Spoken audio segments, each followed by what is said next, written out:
18. Tentu kita mungkin pernah mendengar bahwasanya rukun sholat itu ada 14. Ada mungkin sebagian mendengar bahwasanya rukun sholat itu ada 17. Apakah salah? Enggak, tidak salah. Karena menghitungnya itu beda-beda. Kalau di sini kan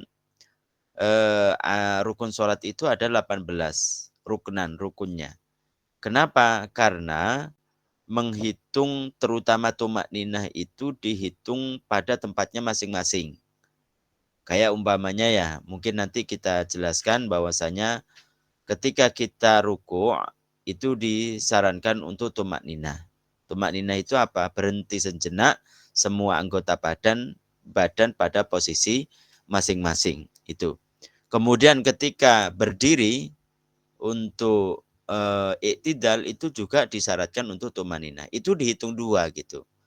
Tapi kalau sebagian daripada kitab itu hanya dihitung 1. Ada namanya rukun tumanina tanpa menentukan pada ruku harus tumanina, tanpa menentukan pada iktidal itu tumanina. Makanya di situ hanya disebutkan 14. Kemudian sebagian kitab itu juga menyebutkan ada 17. Begitu juga dalam kitab tersebut, mungkin kita pernah belajar tentang kitab Al-Qaul Jali. Al-Qaul Jali itu disebutkan di situ ada 17. Kenapa? Karena di situ tanpa menghitung ada namanya niat untuk keluar dari sholat. Niat untuk menyelesaikan sholat. Kalau bahasa Arabnya itu niatul khuruj.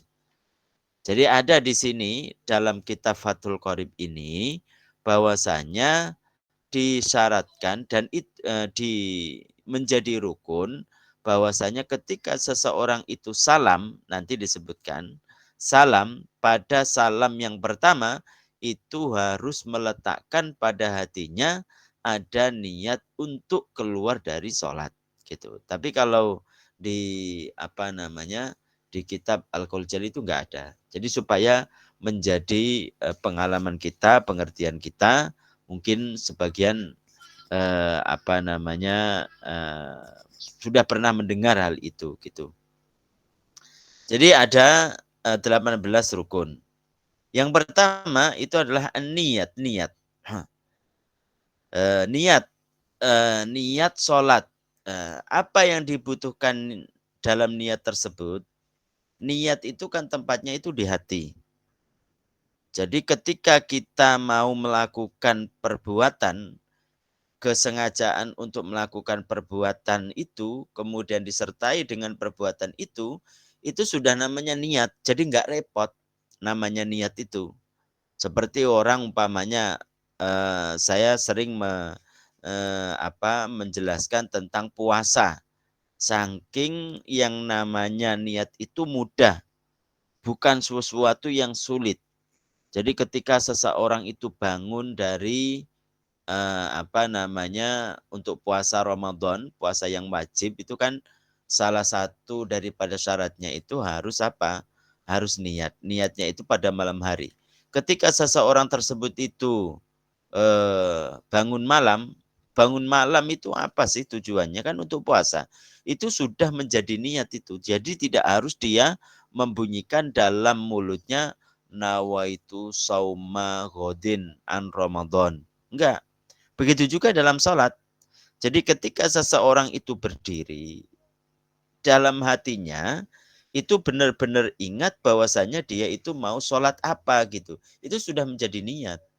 Jadi tidak harus seseorang itu mengatakan usolli fardhu dhuhri sampai diperdengarkan. Enggak harus. Artinya tidak menjadi syarat itu supaya sholatnya itu sah. Jadi dalam hatinya dia menyengaja untuk mengerjakan sesuatu. Apa itu sholat? Sholat. Sholat apa? Zuhur umpamanya. Gitu. Jadi nggak repot orang itu niat. Jadi jangan sampai was-was itu menguasai seseorang sehingga dia selalu melafalkan usolli sampai beberapa menit. Nauzubillah ya. Ini bukan sesuatu yang bukan sesuatu yang tidak mungkin terjadi. Sebagian itu saya pernah juga menjumpai ada seseorang itu tertimpa was-was dari semenjak imam itu sholat takbir Allahu Akbar. Dia itu apa? Dia itu mengucapkan usolli. Usolli, usolli, usolli. Sampai imam tersebut itu rokaat yang kedua kadang. Bahkan sampai imam itu salam. Itu belum mulai-mulai untuk sholat. Kenapa? Karena pemahaman tentang niat itu dangkal. Dikira bahwasanya niat itu sesuatu yang sulit. Bukan. Jadi ketika seseorang itu wudhu, kemudian habis itu dia berdiri, untuk sengaja untuk melaksanakan apa? Ingat dalam hatinya bahwasanya dia itu mau melaksanakan sholat fardu. Maka sholat fardu, sholat zuhur umpamanya, maka disitulah ada namanya niat gitu. Kemudian yang harus diperlukan dalam niat itu adalah qasdu. Apa kalau dilafalkan, diredaksikan itu kan usolli. Kemudian yang berikutnya, jika sholat tersebut itu adalah, contohnya ini adalah sholat yang mempunyai waktu, kayak umpamanya sholat 5 waktu itu kan punya waktu ya. Maka diharuskan harus ta'yin menentukan sholat apa. Zuhur, asar, maghrib, isya, subuh itu harus ditentukan. Harus ditentukan. Kemudian yang berikutnya adalah fardu. Jadi ada 3 nih. Sebagian ulama ya mengatakan ada 3. Dalam niat itu, jika sholatnya itu adalah fardu, wajib, itu dalam niat itu diperlukan 3 hal. Yang pertama itu adalah qasdu, yaitu usolli itu. Tapi itu dalam niat ya, dalam hati ya. Bukan dilafalkan. Lafalkan itu kan diucapkan itu kan sunnah untuk membantu seseorang mengingat bahwasanya itu dia mau mengerjakan apa. Usolli, kemudian fardu, kemudian ta'yin menentukan. Zuhur berarti zuhur. Jadi contohnya itu adalah usolli fardhu zuhri, udah cukup. Sedangkan yang lain usolli fardhu zuhri ada arba'a raka'atin makmuman lillahi ta'ala, itu niat-niat seperti itu adalah sesuatu yang sunnah. Sesuatu yang sunnah. Kalau dia itu diniatkan seperti itu, kecuali mungkin kalau orang tersebut itu mau sholat jamaah pada sholat Jumat, beda lagi itu. Beda lagi. Atau sholat-sholat mu'adah umpamanya, beda lagi. Jadi di sini yang ditentukan yang harus ada dalam niat itu 3 hal kalau itu adalah sholat fardu. Pertama itu qasdu yaitu sholli, kemudian fardu, kemudian ta'yin yaitu zuhur. Umpamanya contohnya adalah zuhur gitu karena dia itu ada waktunya. Itu. Kemudian yang berikutnya yang berikutnya adalah wal qiyamu, berdiri. Berdiri. Jadi termasuk rukun sholat itu adalah berdiri. Sholat fardu itu, sholat zuhur, sholat asar, sholat maghrib, sholat isya, sholat subuh itu harus dikerjakan dengan berdiri jika dia mampu. Ma'al kudrati. Disertai dengan dia itu mampu untuk berdiri. Jadi tidak boleh seseorang itu, kalau dia mampu berdiri pada sholat fardu, sholat zuhur, sholat asar, maghrib, isya, subuh dilakukan dengan duduk. Tidak sah karena itu adalah rukun. Kan kasihan ada orang sholat di kereta api sambil duduk. Padahal dia mampu untuk beli makanan. Gak sah itu. Kan kasihan kan kalau itu dilakukan oleh seseorang yang seseorang itu tanpa didasari dengan ilmu agama. Orang sholat di pesawat dengan duduk. Padahal dia mampu untuk berjalan. Nggak sah. Nggak sah. Nggak sah. Betapa banyak coba kita lihat di kereta api itu. Orang sholat udah tidak menghadap kiblat. Dilakukan duduk lagi. Kenapa? Alasannya katanya boleh untuk dilakukan duduk. Kata siapa?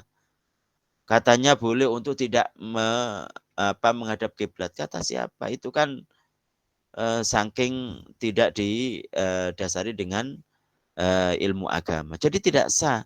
Dan ini kesepakatan para ulama bahwasanya termasuk rukun sholat itu adalah menghadap kiblat. Termasuk rukun sholat itu adalah berdiri bagi yang mampu. Beda lagi kalau seseorang tersebut itu tidak mampu. Tidak mampu umpamanya karena sakit. Umpamanya. Tidak mampu. Lah Ustadz kan seseorang itu kalau umpamanya di kereta api atau di pesawat itu kan goyang-goyang. Kan nggak bisa berdiri. Bang ke WC aja bisa kok. Ke WC bisa untuk berjalan sambil dia memang ke WC itu berjalannya itu ngesot gitu. Jongkok kan enggak. Dia akan berdiri. Lah, apa susahnya dia itu ketika seseorang tersebut sholat, meskipun di pesawat ataupun di kereta api, kalau dia mampu untuk melakukannya dengan berdiri. Jadi itu rukun.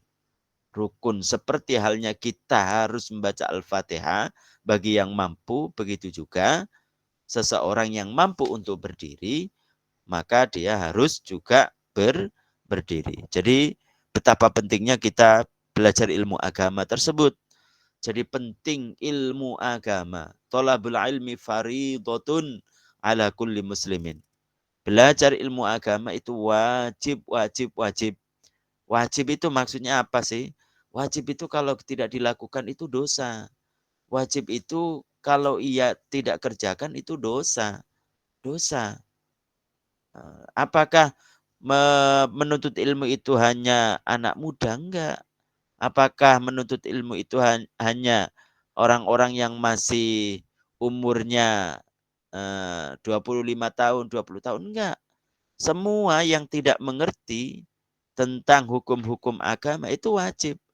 Umur 40 tahun, umur 50 tahun, umur 60 tahun, umur 70 tahun. Kalau tidak tahu tentang hukum-hukum agama, mau melakukan wajib bagi dia untuk belajar. Umur 80 tahun, umur 90 tahun, wajib bagi dia untuk belajar ilmu agama sehingga apa yang ia kerjakan itu sesuai dengan agama, sesuai dengan apa yang diajarkan oleh baginda Nabi Muhammad sallallahu alaihi wasallam. Jadi jangan disangka ketika seseorang tersebut itu dijelaskan seperti ini, tidak ada yang melakukan sebaliknya. Dia diharuskan berdiri ketika mampu dalam sholat wajib, ada yang duduk. Apakah tidak ada? Banyak, banyak gitu. Jadi sekali lagi dengan ilmu itu seseorang bisa mengerti nih apa yang ia kerjakan itu benar-benar sah atau tidak. Kalau tidak didasari dengan ilmu agama, kasihan, sayang. Sayang orang tersebut itu mengerjakannya itu hanya mendapatkan rasa capek. Kemudian yang berikutnya itu adalah takbiratul ihram. Takbiratul ihram. Rukun yang berikutnya itu adalah takbiratul ihram. Rukun sholat itu takbiratul ihram. Membaca Allahu Akbar. Membaca Allahu Akbar. Dan membaca takbir itu juga ada syarat-syaratnya. Mungkin kita pernah belajar kitab Al-Qaul Jali.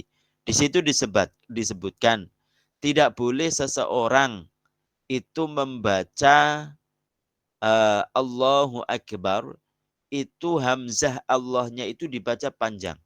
Dibacanya begini. Allah, tidak boleh. Kalau dia sengaja untuk sengaja melakukannya, tahu bahwasanya itu tidak boleh, batal sholatnya. Kalau tidak, dia harus mengulangi. Dia harus mengulangi. Tidak boleh dalam takbir itu membaca panjang lafaz akbar. Tidak boleh mengucapkan begini. Allahu Akbar. Tidak boleh. Tidak sah. Jadi kalau tidak sah takbirnya, ya kan? Kalau tidak sah takbirnya, sholatnya juga tidak sah. Jadi takbirnya tidak sah, berarti sholatnya juga tidak sah. Kenapa? Karena takbir itu bagian daripada sholat. Satu bagian daripada sholat tidak ada yang terpenuhi, maka semuanya tidak akan jadi. Jadi satu bagian dari sholat tersebut itu tidak terpenuhi, maka semuanya tidak akan jadi. Kemudian tidak boleh lagi ketika takbir tersebut juga tidak boleh mengucapkan begini, umpamanya mengganti hamzahnya itu dengan waw. Jadinya bagaimana? Allahu Akbar. Begitu. Allahu Akbar. Jadi hamzah akbar itu diganti dengan waw. Tidak boleh, tidak sah kalau dilanjutkan, tahu bahwasanya itu tidak boleh. Kemudian juga tidak boleh menambahi waw di antara lafaz jalalah dengan akbar. Tidak boleh mengatakan begini Allahu Akbar. Tidak boleh juga. Tidak boleh. Gitu. Tidak sah kalau dilakukan itu. Dan juga tidak boleh membolak-balikkan. Seharusnya dia mengatakan Allahu Akbar, dia mengatakan Akbaru Allah. Tidak boleh juga gitu. Jadi banyak yang harus kita ketahui. Kemudian yang berikutnya adalah wa qiraatul Fatihati, membaca Al-Fatihah. Jadi Fatihah juga ketika seseorang tersebut membaca Al-Fatihah karena ini adalah rukun bagian daripada sholat, maka dia harus tahu bagaimana membaca Al-Fatihah dengan benar. Wa bismillahirrahmanirrahim ayatun minha. Dan bismillahirrahmanirrahim dalam Al-Fatihah itu termasuk ayat dari Al-Fatihah. Jadi bismillahirrahmanirrahim gitu kan. Itu yang perlu diketahui dan menjadi syarat supaya Fatihahnya itu sah. Pertama adalah membaca itu dengan menjaga makharijul hurufnya. Ha, bagaimana orang mengucapkan ha, bagaimana mengucapkan kha, bagaimana mengucapkan sin, bagaimana mengucapkan dot, bagaimana mengucapkan ain, dan lain sebagainya. Makharijul huruf, panjang pendeknya dalam Al-Fatihah, paling tidak mat tabi'i, itu harus terjaga semuanya. Kalau tidak, tidak akan sah. Tidak sah membaca Al-Fatihah, tidak akan sah sholatnya. Tidak sah membaca Al-Fatihah, tidak akan sah sholatnya. Jadi harus diketahui itu. Jadi dia harus benar makharijul hurufnya. Tasdidnya yang ada berapa? 14. Iyyaka na'budu wa iyyaka nasta'in. Jangan dibaca iyyaka na'budu wa iyyaka nasta'in. Ya, tidak sah. Tidak sah. Jadi sekali lagi ini sangat penting.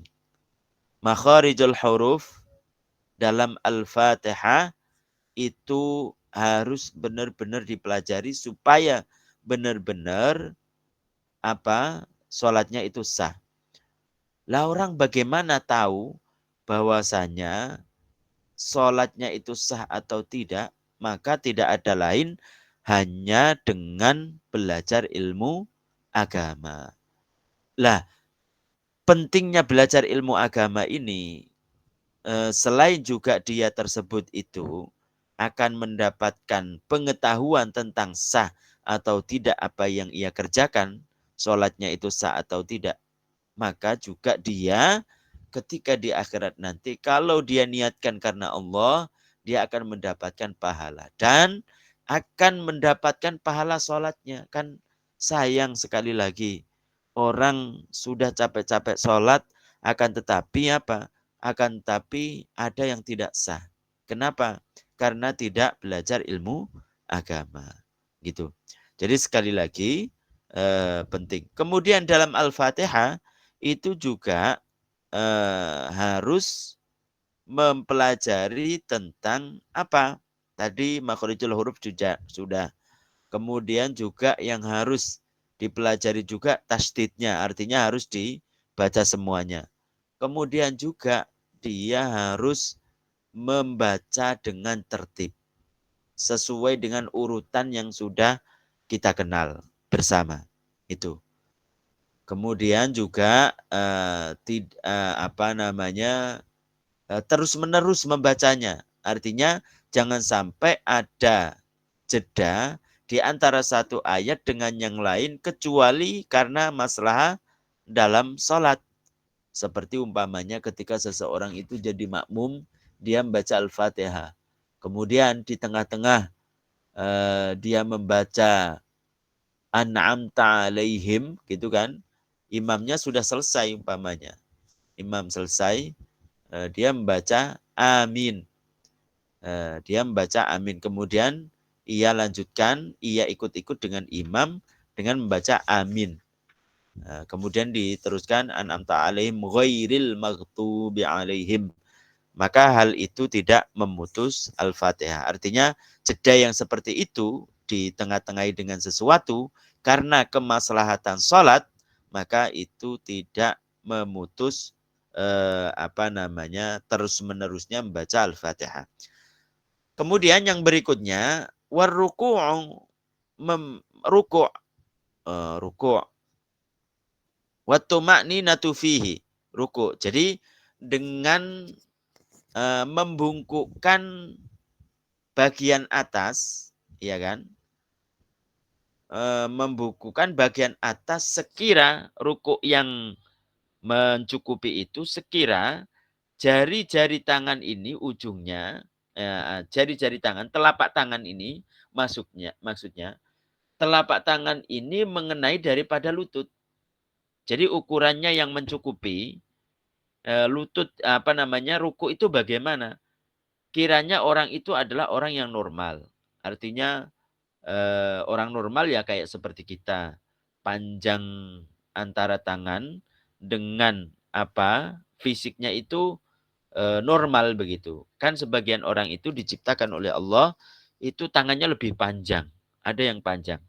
Bagaimana ukurannya?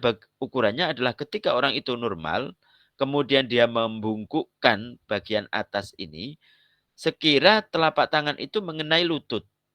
Kalau dia tersebut itu, hal itu ia lakukan, maka itu mencukupi. Jadi tidak cukup kalau hanya seseorang tersebut itu membungkuk, namun kayak seperti orang berdiri. Kayak seperti orang berdiri. Itu tidak mencukupi. Kemudian yang berikutnya itu adalah tumakninah tufihi. Tumakninah di dalam ruku'. Jadi tumakninah dalam ruku'. Apa sih tumakninah? Dalam kitab Al-Qaul Jalil disebutkan sukunu kulli admin maka nahu daf'atan wahidah. Duf'atan wahidah. Jadi berdiam dirinya setiap anggota ini pada tempatnya masing-masing. Ketika ruku, posisi daripada bagian atas itu berarti membungkuk. Bagian bawah itu berarti berdiri tegak.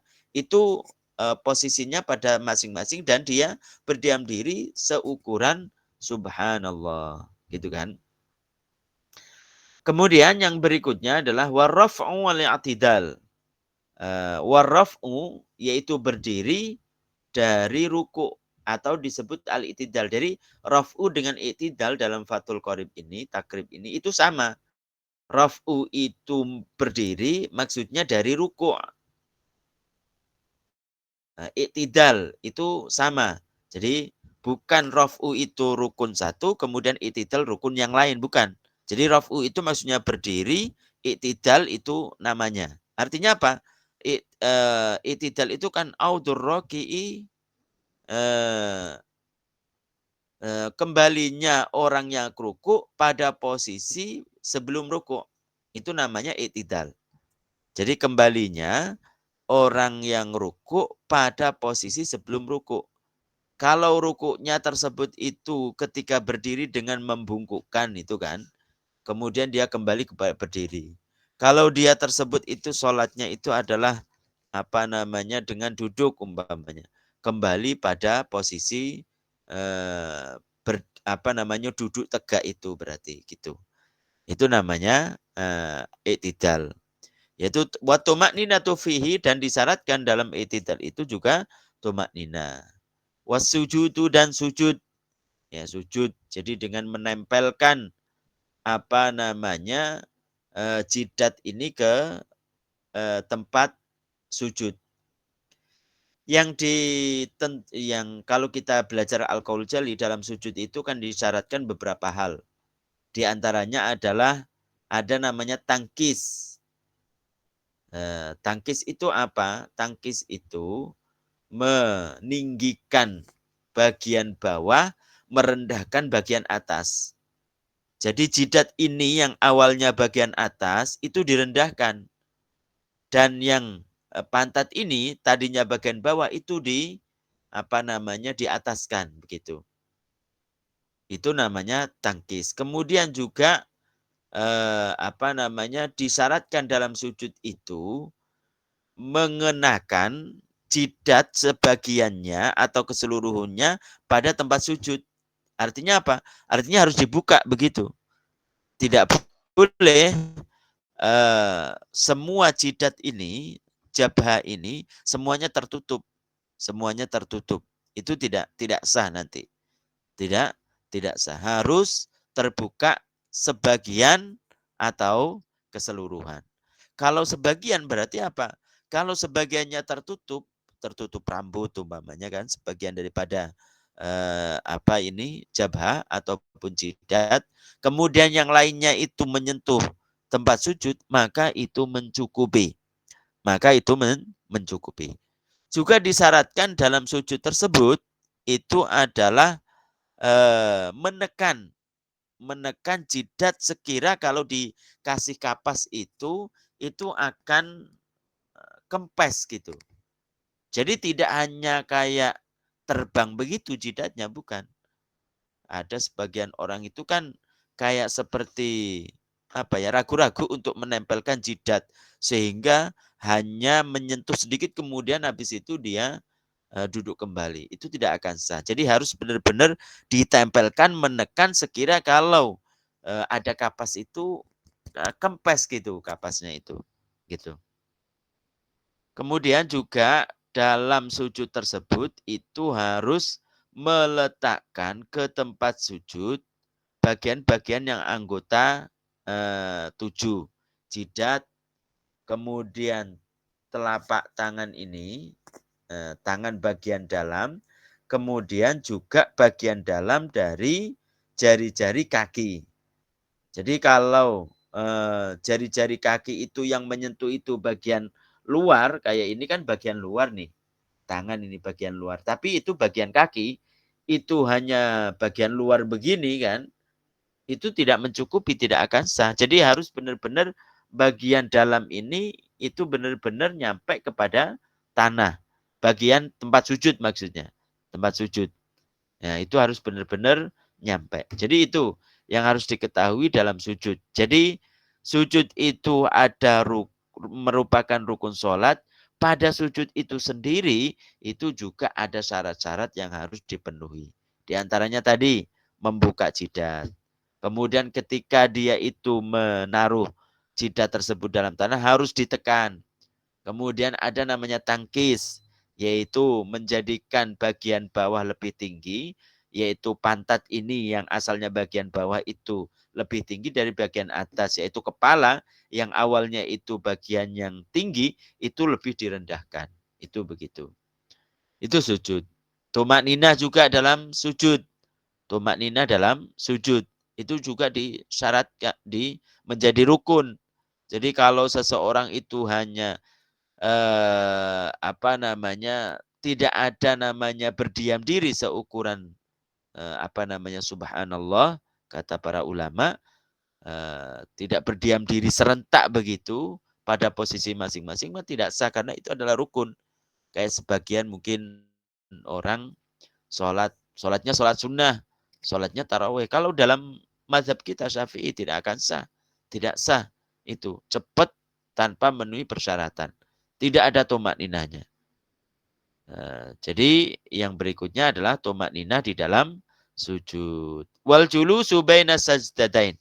Kemudian duduk di antara dua sujud. Wa tomak ninatu fihi, dan tomak ninah di dalam duduk di antara dua sujud. Para jamaah sekalian yang dirahmati Allah Subhanahu wa taala, ini adalah murajaah karena kemarin kita sudah menjelaskan, kiranya kita faham lebih paham lagi. Semoga amal kita itu kita lakukan didasari dengan ilmu agama. Mungkin itu yang bisa disampaikan. Saya akhiri dengan bacaan Assalamualaikum warahmatullahi wabarakatuh. Mari kita membaca tahlil, solawat, dan istighfar. La ilaha illallah. Allahumma salli ala Muhammad. Rabbik firli wa liwalidayya wal mu'minina wal mu'minat. Barakallahu fikum.